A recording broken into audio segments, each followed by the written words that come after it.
So afternoon wouldn't be complete without my beautiful little honey madeleines that I made, and of course a cup of coffee. And I just happen to have my own barista, Phil here, coffee guru. What coffee would go perfectly with these little madeleines that I've made?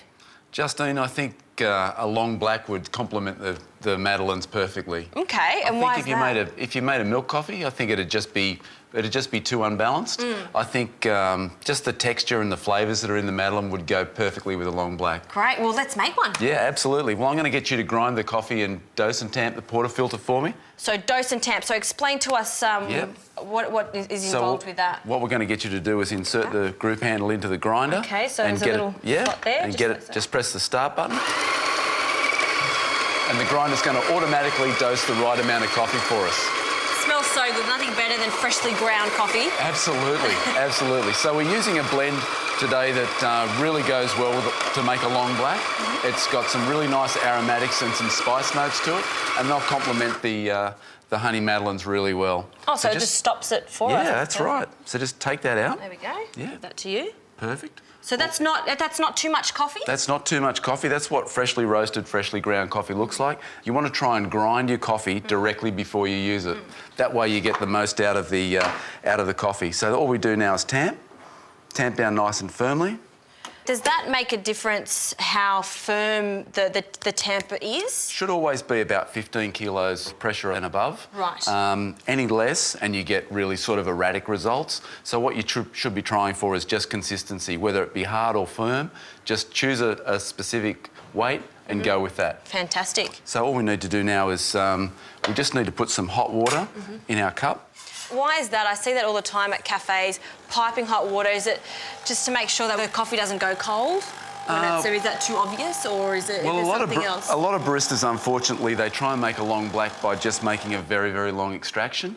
So all you end up with there is just the bitter flavours in the cup, whereas what we want to do is we want to extract all the best flavours out of the coffee, and that comes from just extracting the right amount of water through those ground coffee beans. So that's about 60 mils. So what we're going to do is extract 60 mils of espresso and just float that over the top of our hot water. So just insert the handle into the group. I think this is probably the most important thing when you're making a long black. It's filling it with the water first, so hot water like we just did then, and then extracting. That's right. So there's around about 180 mils of hot water in that cup, and we're going to float around about 40 mils of espresso directly over the top of it. So that'll be the perfect balance of espresso and water. Right.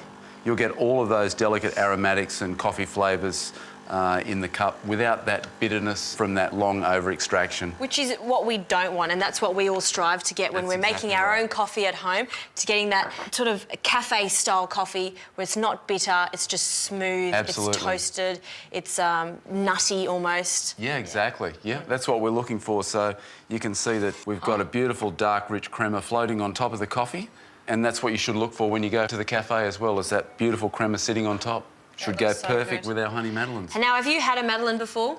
I have, yes. All right. Thank you. I hope you like these ones then. How can I not? You look like worried then. How can I not? I tell you what, for me, having a madeleine with a long black is perfect, because sometimes you think you don't want it to be too strong, but there's one rule you have to remember. You have to dunk it in the coffee. Oh, you need to dunk. Absolutely. Is that mandatory? It's mandatory because it has to absorb a little bit of that coffee. Is that right? So now it's extra soft. Wow. What do you think? That's great. All that crema sitting around the outside of the madeleine. Exactly. It just makes it, because there's so much lemon zest and orange zest in this madeleine and the coffee, it just matches perfectly, doesn't it? Yeah, it's great. Yeah. So the perfect afternoon tea snack, the madeleines with a nice long black. And if you're lucky like me and have your own barista like Phil, then even better.